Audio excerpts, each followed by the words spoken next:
headed by Lauren Mervley in the Netherlands. Shericka Jackson, Olympic bronze medalist, third in her last 3 races behind Thompson-Hera and Shelly-Ann Fraser-Pryce. She goes in lane 4. So there is the double Olympic champion. That's scarcely believable. 10:54 in Eugene last weekend, the second fastest of all time, but then only second in Lausanne on Thursday. A bit of a reality check for her.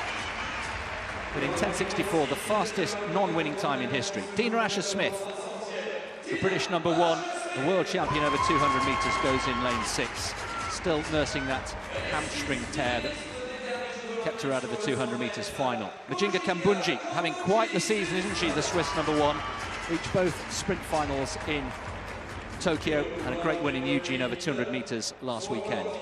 And completing the lineup for Jamaica, Natasha Morrison, who set personal bests at 100 and 200 metres this season. But Thompson-Hera, for many people, that 10:54 in Eugene last weekend, many people saying that actually is, in all but stats, the best run we've ever seen in the history of this event, because of the almost definite wind-assisted 10:49 by Flojo all those years ago. 1988, that world record has stood since Indianapolis, the US trials. What can Thompson-Hera do here? Her last 3 races, 10:61, 10:54, 10:64, astonishing times. So Burkhardt, Nita, Del Ponte, Jackson, Thompson-Hera, Asher-Smith, Kambundji and Morrison.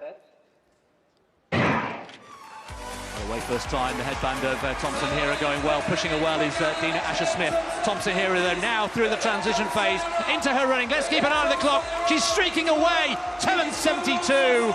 It's a meeting record that has stood since 2015. 1.3 metres per second.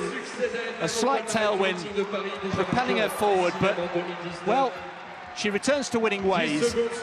Would she have been pushed harder perhaps by Shelly-Ann Fraser-Pryce were she here in Paris this weekend? Thompson-Hera though, what a sequence, and she's now running in and around 10:70 for fun. Jackson this time upgrading from 3rd to 2nd, and Asher-Smith coming in just behind her in 11:06. But Tim, the Thompson-Hera juggernaut just goes on and on. Well, what can you do against an athlete with a top speed like this? Her second half is astonishing. I mean, she's tearing away from them through the last 40 metres.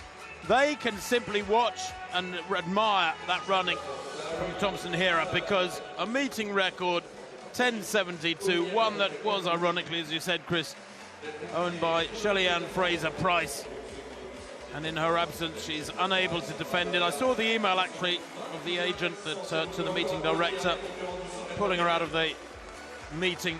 Fraser-Pryce, she had tight hamstrings after Lausanne, and at the age of 34, I think, was perfectly entitled to play things very cautiously. Look at that, though, Chris. 10:97 for Jackson. Her way back with that 3rd place. Yeah, good to see Asher-Smith back. Daryl Nita down in 6th place, but Thompson-Hera continues her excellent form. Has already qualified for the finals in Zurich, and well,